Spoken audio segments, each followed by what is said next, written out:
Hallo, liebe Freunde, Bekannte und interessierte Zuschauer. Mein Name ist Jürgen und ich bin der schamanische Berater der spirituellen Regenbogengemeinschaft Antor.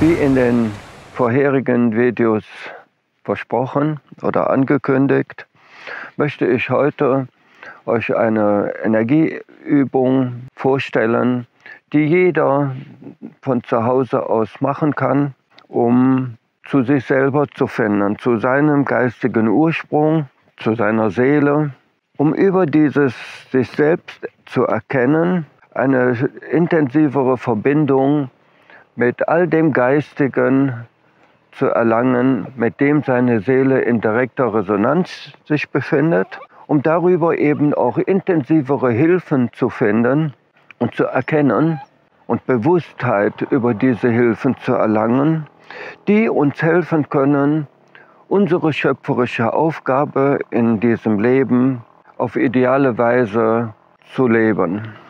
Dazu möchte ich zuerst noch ein paar Dinge vorweg erklären. Idealerweise führt man diese Übung irgendwo in der Natur durch. Ich weiß natürlich, dass das für viele Menschen nicht so ohne weiteres möglich ist, am frühen Morgen dies zu tun. Idealerweise ist diese Übung auch zu vollrichten während dem Sonnenaufgang.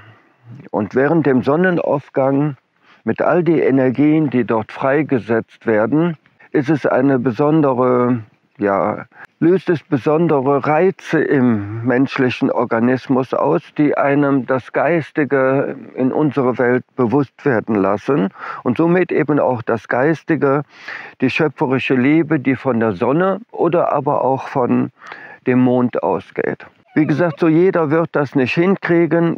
Da muss jeder für sich versuchen, vielleicht Kompromisse zu finden, wie er das idealerweise umsetzt. Aber ich kann es nur nochmal sagen, idealerweise würde man sich an einem Ort begeben, wo man eine freie Sicht zu dem Sonnenaufgang hat. Eine Naturwiese kann auch eine sehr starke Unterstützung sein. Bäume, wie hier im Hintergrund, sind ebenfalls eine gute Unterstützung.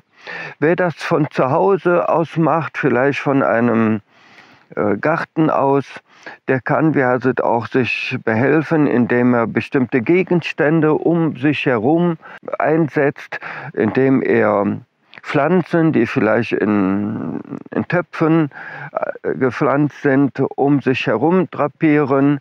Da kann jeder auch so bestimmte Vorlieben suchen. Was ganz gut funktioniert, ist Thymian, Haselnuss, auch die Heckenrose, Apfelbäume können eine sehr starke Hilfe sein. Aber ich will gar nicht, dass ihr versucht, jetzt dogmatisch dieses oder jenes an natürlichen Dingen um euch zu drapieren, dass ich das so vorgebe, sondern versucht das einfach in euch, sich entwickeln zu lassen. Und das kann sich auch Tag für Tag verändern, mit den Jahreszeiten sich verändern.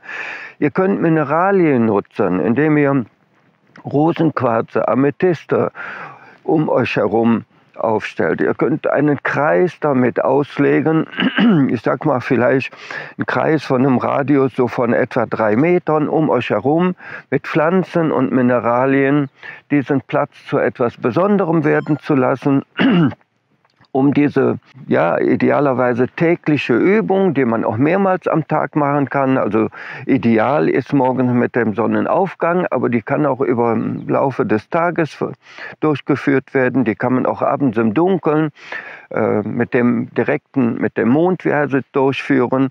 Also dort gibt es viele Variationsmöglichkeiten und das möchte ich eigentlich jedem mehr oder weniger selber überlassen, dass ihr euren Gefühlen entsprechend versucht zu wirken und zu agieren Und das wird sich mit Sicherheit verändern. Also wer diese Übung, wie heißt eine gewisse Zeit durchführt, wird merken, dass er zu sich selbst mehr findet. Viele Menschen werden sich selber mehr akzeptieren, die Eigenliebe in sich wachsen lassen. Und das ist etwas ganz, ganz Wichtiges, um diese Schöpfung zu verstehen und zu begreifen. Also ich bin da fest von überzeugt, wer sich im geistigen Selbst nicht begriffen hat, der kann die Größe dieser Schöpfung nicht fassen. Und wer sich selbst begreift, der wird erkennen, dass er wirklich nur ein winziges Sandkorn in einem großen Ganzen ist, aber dass jedes einzelne Sandkorn eine Wichtigkeit in dieser Welt darstellt und sie alle gleichberechtigt sind. Niemand sich erhöhen sollte aber auch niemand sollte sich erniedrigen, unter dem Scheffel stellen. Weil wer das tut, der verleugnet diese Schöpfung. Von daher gibt es, ebenso diese Dinge, die ihr im Vorfeld, organisieren könnt, um so eine Übung erfolgreich durchzuführen. Wie gesagt, all diese Hilfen sind Verstärker für diese Energieaufnahme, aber sie sind nicht zwanghaft nötig dafür. Jeder Einzelne, der unzufrieden mit diesem Leben ist, der sollte zunächst vor allen Dingen danach suchen, was ist in ihm, was diese Unzufriedenheit auslöst. Die meisten Menschen suchen immer im Äußeren nach dieser Unzufriedenheit.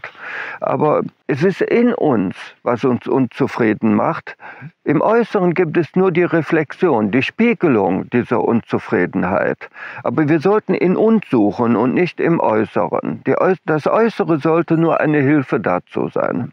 Ich würde jetzt gerne diese Übung mal beginnen, weil wir haben dort hinten schon die Sonne, die am Aufgehen ist. Und stellt euch breitbeinig hin, versucht die Schultern ziemlich locker zu lassen, die Arme locker an der Seite runterhängen zu lassen, den Kopf schön entspannt, atmet 1, 2, 3 Mal tief ein, ganz bewusst und aus und erinnert euch an dem Video, mit jedem Atemzug nehmt ihr schöpferische Liebe in euch auf. Diese Liebe wird über die Luft in euren Lungen, in den Bronchien, aufs Blut übertragen und wird somit in jede einzelne Zelle übertragen.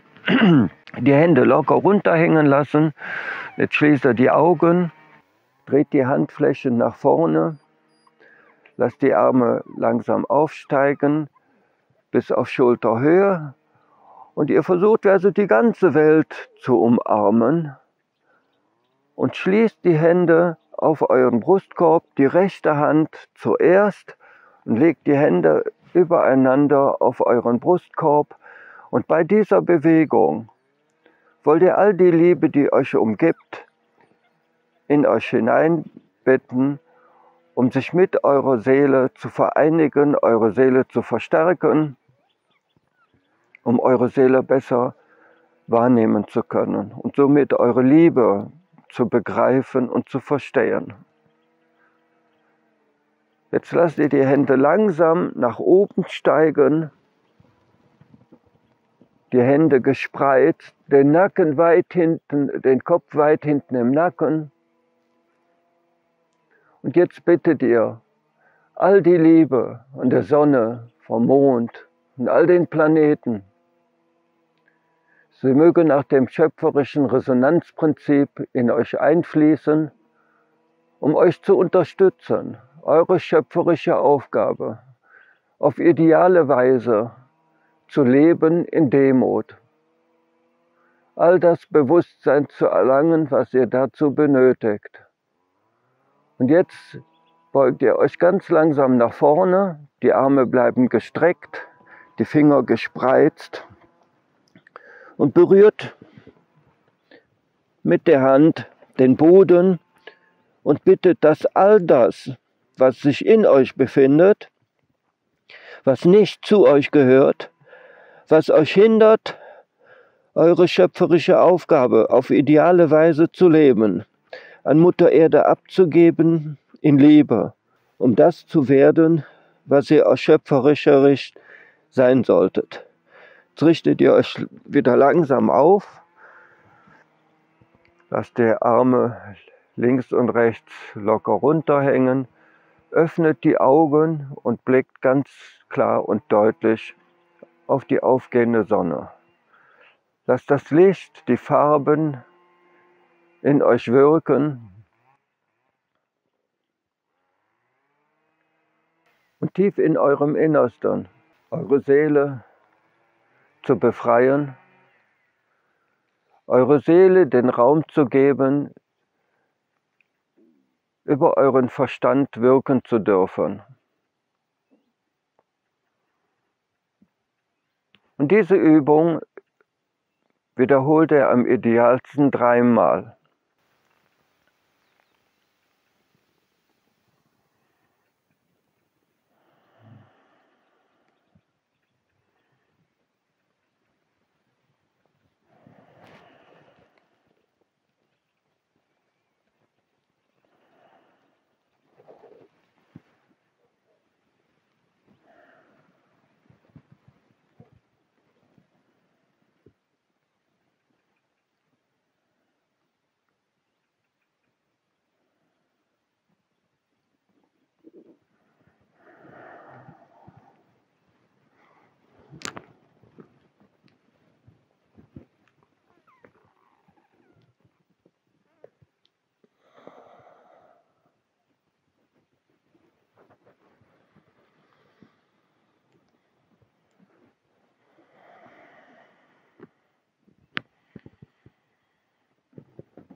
Ein Heiler für rund 2400 Jahren hat den Hilfesuchenden schon damals vermittelt: Wenn ihr heile werden wollt, werdet ihr all das hinter euch lassen müssen, was euch krank sein lässt. Das ist heute sehr wahrscheinlich aktueller wie je zuvor. Jedem Menschen sollte bewusst werden, wenn er unzufrieden ist, wenn er krank ist, wenn er leidet, an was auch immer, dann sind es Dinge in uns, die uns leiden lassen, die uns krank sein lassen. Jede Krankheit, jede Störung, jeder Unfall basiert auf das, was wir in uns tragen. Das, was wir mit unserem Verstand manifestiert haben in uns. Wenn uns nicht all die Dinge bewusst werden, womit wir unsere eigene schöpferische Liebe verdrängt haben, unterdrückt haben, dann haben wir keine Chance, heil zu werden im schöpferischen Sinne. Man kann mit den unterschiedlichsten Techniken, den unterschiedlichsten Formen von Schulmedizin, aber auch mit alternative Therapieformen, kann man an der Seele vorbei Dinge unterdrücken und sich irgendwie wohler fühlen. Aber heil werden ist nur möglich, wenn wir Bewusstsein über all unsere Schwächen bekommen, Bewusstsein über all das, womit wir unsere eigene schöpferische Liebe verdrängt haben. Und nur dann werden wir die Möglichkeit haben, zu uns selber zu finden. Nur das sind die Dinge, die uns wirklich ganz und gar heile werden lassen. Und dafür braucht man im Grunde genommen keinen Therapeuten. Man braucht auch nicht immer um jeden Preis irgendwelche Kräuter oder natürlichen Substanzen oder auch chemische Substanzen, die man dann Medizin nennt. All das ist nicht wirklich nötig. Wir können alles über unserem Bewusstsein erreichen, weil diese Bewusstseinsveränderung in uns kann die Chemie in uns verändern. Wir haben mit dem limbischen und endokrinen System eine regelrechte Chemiefabrik in uns. Und über unser Bewusstsein, über die Veränderung unseres Bewusstseins können wir die Produktion von Hormonen, Enzymen und Botenstoffe so verändern, dass diese Stoffe uns heil werden lassen, uns ganz werden lassen. Aber das ist nur möglich, wenn wir unseren Verstand beruhigen und wenn wir Bewusstsein erlangen und mit diesem Bewusstsein unsere schöpferische Realität, unsere schöpferische Liebe, unsere lichte Seelenteile in unserem Verstand einfließen lassen, so dass sich diese Energie über unseren Verstand, über unsere Gefühle, unsere Gedanken, unsere Worte und unsere Taten zum Ausdruck bringt und wir darüber Wohlbefinden, Gesundheit, Heilsein, Zufriedenheit, Glückseligkeit, Harmonie erlangen.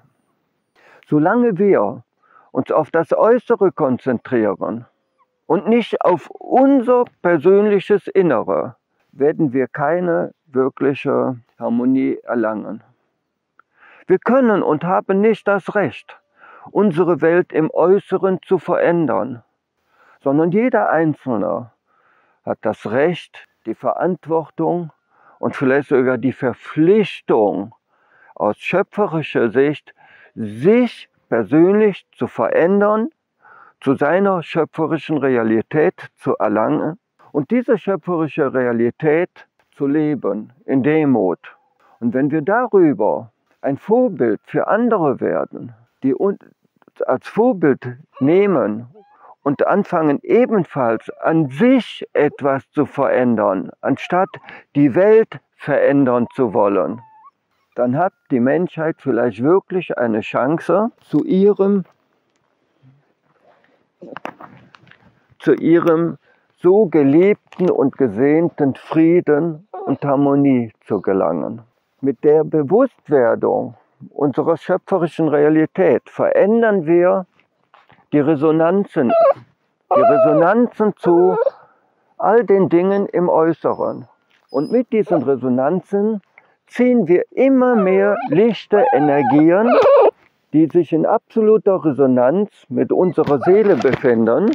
Wir ziehen sie regelrecht an. Sie sind immer vorhanden. Aber wenn wir keine Resonanz zu ihnen haben, sind ihnen bildhaft die Hände gebunden. Sie können uns nicht unterstützen, weil wie in dem vorherigen Video ich schon erwähnt habe, unser Verstand ist der Pförtner, ist der Türöffner für all das, was in uns wirkt. Wenn wir die zu uns selber finden, werden immer mehr lichte Wesen uns unterstützen können, weil wir mit ihnen in Resonanz treten. Und diese Schar von lichten Wesen, die wird immer mehr wachsen, sodass wir irgendwann, wenn man so will, einen ganzen Freundeskreis um sich herum versammelt hat, die einem unterstützen, die schöpferische Aufgabe in Liebe umzusetzen. Man wird immer mehr die unterschiedlichsten Ängste abbauen, die Menschen fesseln, die ihnen tatenlos werden lassen, wie eine Maus, die von einer Schlange gebissen wurde und jetzt wartet, dass sie gefressen wird. Wir haben da draußen genug dunkle Kräfte, die warten darauf, uns zu fressen. Es macht keinen Sinn, mit Fäusten auf diese Wesen loszugehen, um sich zu verteidigen. Das Recht, was wir haben, was uns niemand nehmen kann, ist, dass wir in uns unsere schöpferische Liebe verstehen und begreifen und sie anfangen zu leben.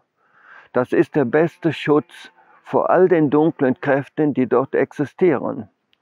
Das ist der Sinn unseres Schöpfungssystems, dass sich etwas Schattenhaftes zu Licht entwickelt, um sich darüber von der Dunkelheit zu distanzieren und abzugrenzen, weil die Resonanz dazu gänzlich verloren geht. Und ich wünsche mir nichts mehr in dieser Welt, dass es immer mehr Menschen gibt, die genau diesen Weg gehen. Den Weg zu ihrem persönlichen Inneren, um darüber nach außen die Liebe in dieser wundervollen Welt wachsen zu lassen. Ich hoffe, dass ich mit den letzten Videos die eine oder andere Sache anstoßen konnte, um Menschen zu animieren, zu sich selber zu finden, vielleicht auch den Mut entwickeln, zu sich selbst zu stehen, weil jeder Einzelne ein wichtiger Baustein in dieser wundervollen Welt ist. Ich spreche gerne davon, dass jeder Einzelne ein Puzzlestein ist. Und wenn jeder sich erkennt und weiß, was für ein Puzzlestein er ist, dann weiß er, wo er hingehört in diesem Puzzle. Und wie mehr Puzzlesteine sich am richtigen Platz einordnen und zusammenfügen, werden wir begreifen, was diese Schöpfung tatsächlich ausmacht. Welchen großen Sinn dahinter steht. Aber es kann immer nur bei uns beginnen, indem wir uns selber erkennen und diese Energie, diese Liebe in Demut anfangen zu leben. Für den heutigen Tag wünsche ich euch viel Erfolg. Findet den idealen Platz, um euch selber zu verstehen und zu begreifen. Und so bleibt mir nichts anderes übrig, für euch alles Gute zu wünschen. Es wird auch in der Zukunft weiter Videos geben, wo ich die ein oder andere Sache versuche, intensiver zu beleuchten, zu betrachten, meine Sichtweise zu dieser wundervollen Welt zu erläutern, zu erklären, Mut zu machen. Und so sage ich für den heutigen Tag mit Liebe im Herzen, ciao, ciao, euer Jordan.